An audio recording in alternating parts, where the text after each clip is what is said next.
brands have been running YouTube ads using high quality video. That's how things have been done basically up until recently. What we're seeing now is that that polished, slick, high quality video stuff, it's being overtaken by the scrappy, organic, user-generated style content. Google reported that this is one of the most effective ads on YouTube. One trick that you can use to capture content like this, creative itself contributes about 49% to incremental sales, whereas brand is contributing 21%. Creative is king. People are only going to watch an advertisement if you're providing value. There's two kinds of value.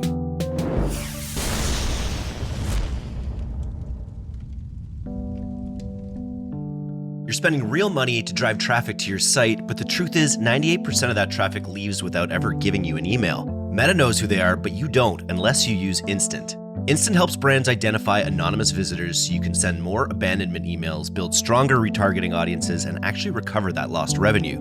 Brands like Fate the Label saw a 4.5x boost in their abandonment flows. Masco increased Shopify revenue by over 15%. Third Love, Toys R Us, and the Oodie, these are all massive stores that use Instant to see an average ROI lift of 11.2x. They'll even guarantee you a 4x ROI or your money back. It only takes 15 minutes to set up and you'll start seeing results fast. If you're serious about getting more out of the traffic you're already paying for, now's the time to fix it. Get 50% off your first month at instant.one/DTC. That's instant.one/DTC. It's all killer, no filler. And we are back with our Google team. We've got Adam on creative, we've got Dougie who's leading our department. And we want to talk about YouTube today. YouTube is a continually interesting topic that we haven't covered in a little while. High level, Dougie, what are some of the findings we're finding about the levers that really make YouTube ads work? Creative, first and foremost, is the number one lever. I think maybe a couple quick call outs on changes coming to the YouTube platform. Generally, any YouTube for action campaign, so any campaign that you're trying to optimize to a conversion action, is going to be looped into a demand gen campaign. So it'll serve not just on YouTube placements, but different aspects within the YouTube platform as a whole. And generally, I think we've started to push more into just organic feeling, performance-based content, especially at top of funnel. So the new creatives we're launching are not the pretty commercials of old. They're shifting into engagement-based, relatable content that, we're specifically trying to push into shorts placements, which you can do a bit of through non-conversion-based bidding on YouTube campaigns. Super interesting. I just did that podcast with, not to name drop, but Mr. Wonderful, Kevin O'Leary. And he was specifically talking about TV ads, but he was talking about, in his experience on Wonder ads, the scrappy, lo-fi creative is really overtaking some of the higher polished stuff, which is cool to see on TV as well. Adam, what are you seeing from the creative side of things? The exact same thing, that the scrappy is taking over. So if you will, I can take you on a historical journey of creative YouTube past. Ooh, let's do it. Do the Wayne's World reference. Yeah, okay, we just aged ourselves. Let's continue. A little bit, yes. Okay, so for a while, brands have been running YouTube ads using high quality video. Think like network television commercials, right? And they'd basically just take those and adapt them to run in YouTube Shorts. And they just do that by like cropping and using keyframes to move around the wider frame, right? Because they're cropping from 16:9 to 9:16. That's how things have been done basically up until recently. And that's served everybody fairly well. But what we're seeing now is that that polished, slick, high-quality video stuff, it's being overtaken by the scrappy, organic, more like user-generated style content that's very common in short-form video. And, that makes total sense. Like people that are posting on TikTok and Reels, they're just cross-posting that stuff on YouTube Shorts now. So that makes total sense. Makes it easier. You actually have some examples. I don't know if we want to get into them right away, but you actually have some examples that you could screen share. You could either, if you're listening to us on Apple, you'd have to switch over to Spotify or maybe catch this on YouTube, but we could actually show a few examples of the kind of ads we're talking about.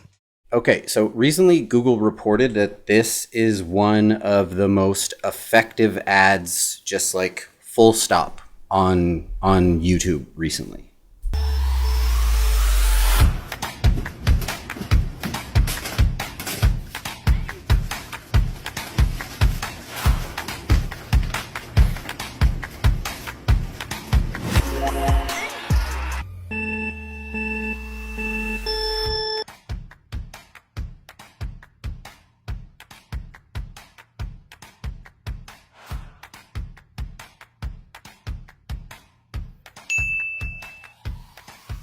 The interesting thing about that is a small business, local pizzeria shop that uploaded that.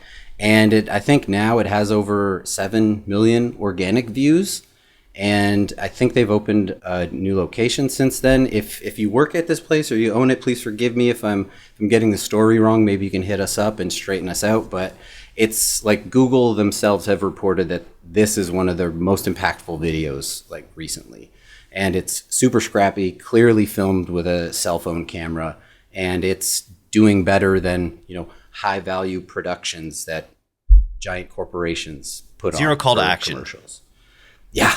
Zero, no, not selling anything, just watching something that's compelling. It's got a driving beat, makes you want to watch to the end of it. Super cool. Any other insights on why you think it's done so well? I don't know why that,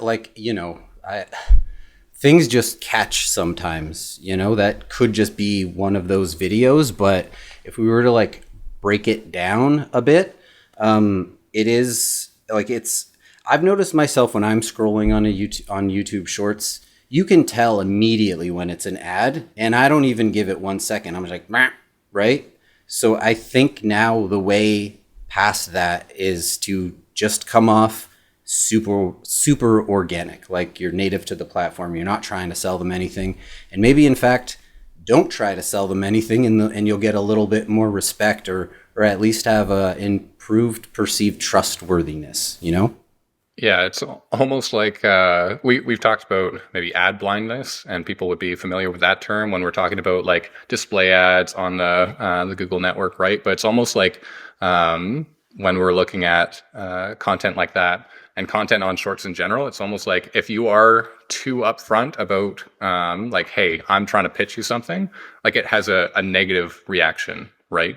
Like Adam was saying, just passing along immediately. If I know hey, this is someone trying to sell me something, I'm moving along. If I'm trying to be entertained or educated on something, then absolutely, I'm certainly more engaged. But there's almost like a negative reaction to content that is too focused on salesiness as opposed to just general entertainment and engagement. Yeah, like a negative correlation between watch time and brandedness, maybe. You have a couple other examples here of influencer style short form creative, because that one's good. That one's for a pizza restaurant. It's not going to be, it may have 7 million views, but only a tiny fraction of those are going to be in their town, essentially. It really just has, it's kind of almost like brain rot content in a way. But I could see it just having, impact, blunt force impact on understanding the brand and, understanding these people are very good at slicing your pizza. But what do you mean by this person on the street style video that you're also seeing? Okay, yeah. So a little bit of context. First of all, let's establish why creative is important. Recently, Nielsen has come out saying that Nielsen ratings. You remember that from back in the day, the Wayne's World days. So, doodle-a-doo, right? So they've come out recently and reported that creative itself contributes about 49% to incremental sales, whereas brand is contributing 21%. So creative is king, basically, right? So, and that leads me to believe that all of the moves that are being made by these larger companies are, planned and strategic. And if that's the case, then what we're seeing is kind of a reverse of the way YouTube started out. So at the beginning of the story, I said we're using high production value content modified to go on YouTube Shorts.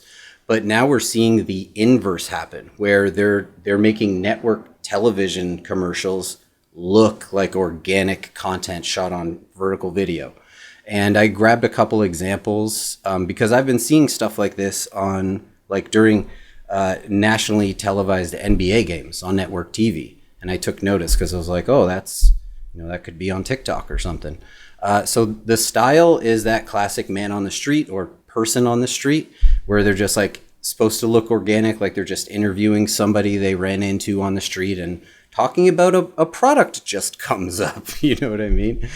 So I grabbed a couple examples of that just to show what's up, and maybe some of our listeners, viewers might recognize some of these. I give you this designer bag if you can prove to me that you know your finances. Well, let's do it. How many subscriptions do you have? Probably just Redacted. in Spotify. All right, it's saying you have 13 subscriptions, which is costing you around $270 a month. What? The app is telling you all of this? It shows you all your expenses in one place, and it can even help you create a budget, which I think you need. Coming for me, but okay. Don't worry about those 13 subscriptions you didn't know you had. You can cancel the ones you don't want right through the app, and it can even help you try and get a refund. So a bit, it's got a call to action. You can tell it's scripted still. It doesn't feel fully authentic, but it's just done on a dime. Yeah, basically like shoestring budget, right? So that was an example where it's still in the horizontal format because it is running on TV, but you can see the format itself, where everything's positioned. I haven't seen this out in the wild on the internet, but I would be very confident in saying that they cropped this down to a vertical aspect ratio and ran it there too. So I understand. I can see the value in going with this style of content as a first toe dipping for these style of brands, these bigger brands, to try this stuff, because it does do double duty. You can get horizontal or vertical out of it. So I've got another example here, and this one is from our friends at Blue Chew. Still not sponsoring the podcast. They sponsor so many podcasts. They can't afford us. I actually don't know what they do. I've never had a need to find that out. Well, it's the tariffs. We're a Canadian podcast, right? Yeah, that's right. There you go. Tariffs would be too high. Tariffs. Okay, well, we'll let this one fly here. You know what Blue Chew is? You could boost your numbers if you took it. Never heard of Blue Chew. Blue Chew? Yeah, you know Blue Chew? Yeah, so it's chewable tablet things, For the erection and everything, yeah. Oh, girl, how do you know Blue Chew? Oh, man. Come on. And it made you like him more, right? Absolutely. Or you could... Where do I get Blue Chew? Where? Oh, you want to know where you can get it now? Well, you can go online and get your first month free, actually, so. Okay, can't say no to free month. Would you date him if he took a Blue Chew? I would have to go with a yes. Look, you're in it, my boy. Beautiful. Thoughts? My initials are ED, but I don't know what this commercial is about. I don't know what else to say. I can see it's got the vertical integration there. It's using the bars on the side for extraneous information. Again, you can tell it's scripted. You can tell. And that's the thing. If you're worried out there that you've got to come out with fully authentic, totally real content, it's still a little scripted feeling. You can get away with it, it sounds like. Yeah, it's more of a visual cheat than it is a actual genuine encounter. They're trying to make it look the part, although it isn't. And 100% I agree. Anybody who's seen advertisements before can tell that that's scripted, but a lot of people who shop online are younger and maybe don't have that much exposure to stuff, and this stuff's more effective on them. Yeah. I'm pretty old. Yeah, me too, unfortunately. That's why we both have hats on, because we don't have nice hair like Doug. Look at that hair. I know. I think worth calling out with that too is not the hair part, but the creative. If big companies are doing that scripted work, and to some degree it's working, there's even more strength in being able to put together that content organically. I think all three of us would agree. If you could get an organic, non-scripted version of that video, it would absolutely outperform the scripted version. If you could get those people to say roughly those same things in an organic way, you'll have a much more engaging piece of content, because you will expand your authenticity outside of kind of just the people who are maybe too young or too old to fully comprehend that this was a structured ad, right? Yeah, I think, and it's a subtle difference. It really is. Like they're having fun. There's interaction going on there. It doesn't feel as scripted as a lot of content might. I think we're maybe just a bit jaded. What else are we like? So when people are trying to make ads like this, what are the aspects that they should be trying to include in them? Well, here's one trick that you can use to capture content like this that feels more organic is to actually go do a man on the street bit or a person on the street bit and talk to people. You'd have to get whomever you decide to use, you'd have to get them to sign a release. But you could get genuine reactions that way. And in order to get this is the hack. In order to get the correct sound bites, you ask leading questions, right? You're having a dialogue with the person you're interviewing, and we can always cut out the leading questions, but the one piece of coaching you have to give to the person you're interviewing is that, okay, so we're just going to do this off the top, but whenever you respond, just rephrase my question at the beginning of your answer. And that's a perfect soundbite. You can lead them with prompting questions to pretty much say anything that you want. Love it. Person on the street all day. So the two main differences between like what's traditionally shown on network TV and this is like the visuals and the tone. And visually, these ads look like a regular person made it, right? And we talked earlier a little bit about it might increase the perceived trustworthiness, theoretically, of the brand or product.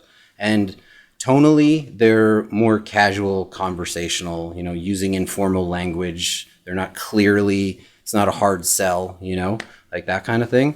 So if you keep those things in mind and use that tip that I gave you, you should be able to make content like this. Very cool. And how are these ads actually still familiar to what you might see on TV? Well, you pointed out a couple things earlier. I think when we watched the first one, there's still a clear CTA, right?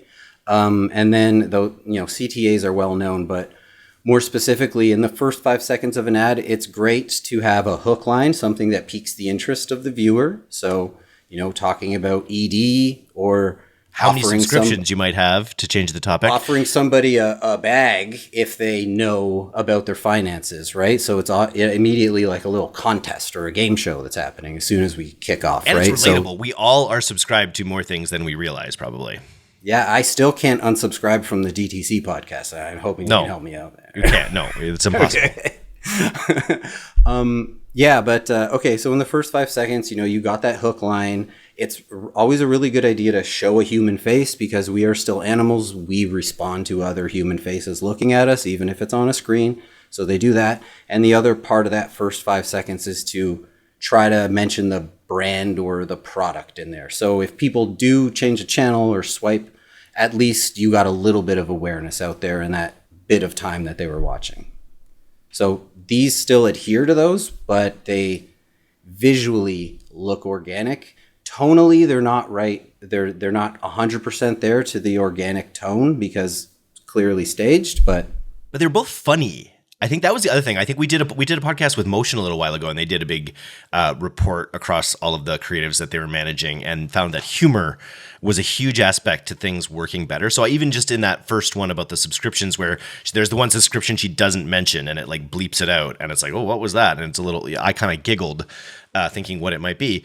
And I feel like, and especially in the ED ones as well, there's a nice, humor tone that runs through it that really kind of like helps connect you.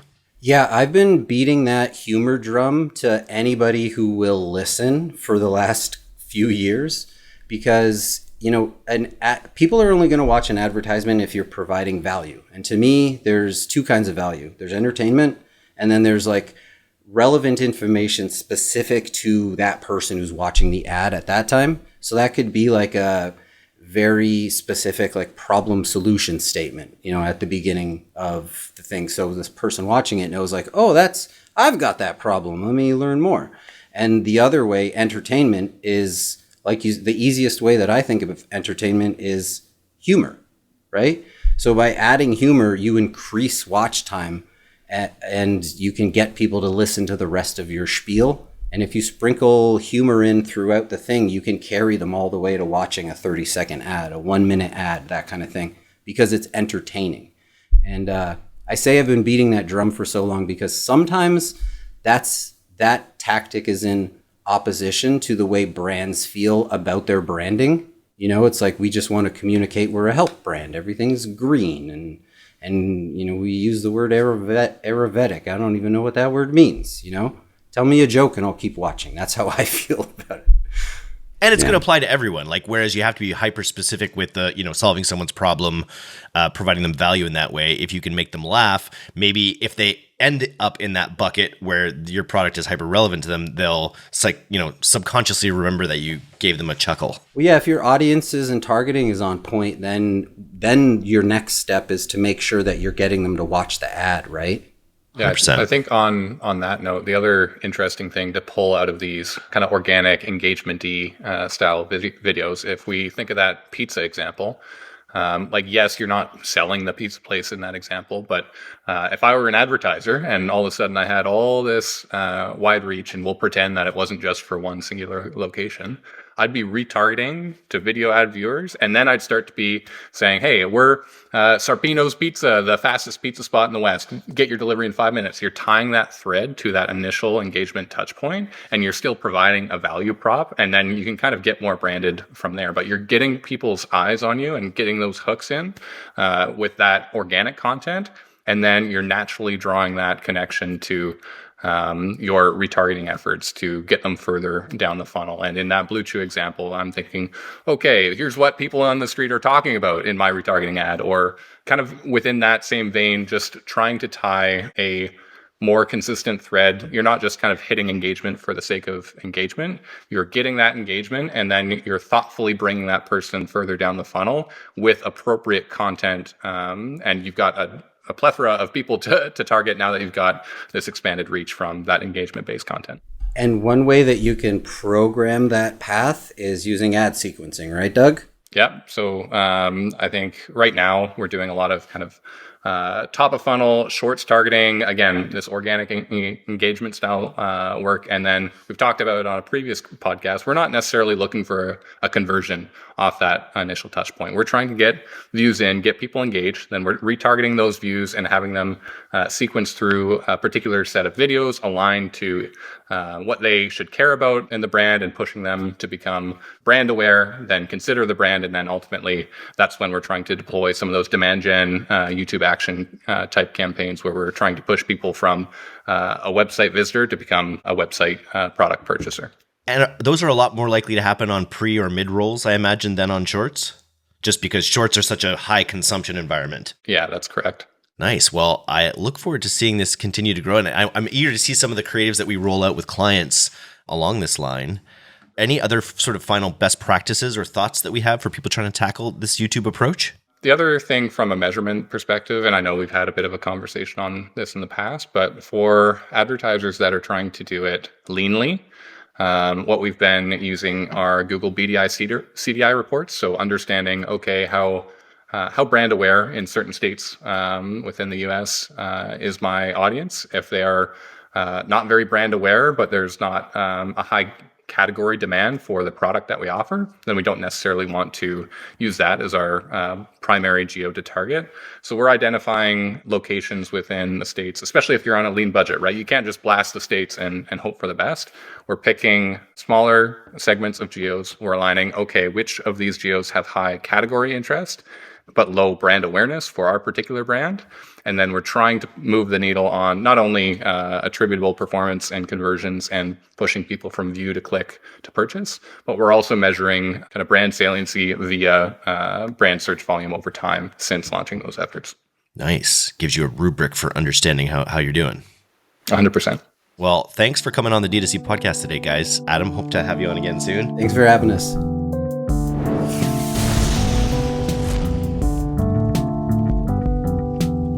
Thanks for listening to today's episode. If you're not getting the D2C newsletter, you can subscribe for free at directtoconsumer.co. And if you want to learn more about Pilothouse's all-killer, no-filler services, take off to pilothouse.co. I'm Eric Dyck, and this has been the D2C Podcast. We'll see you next time.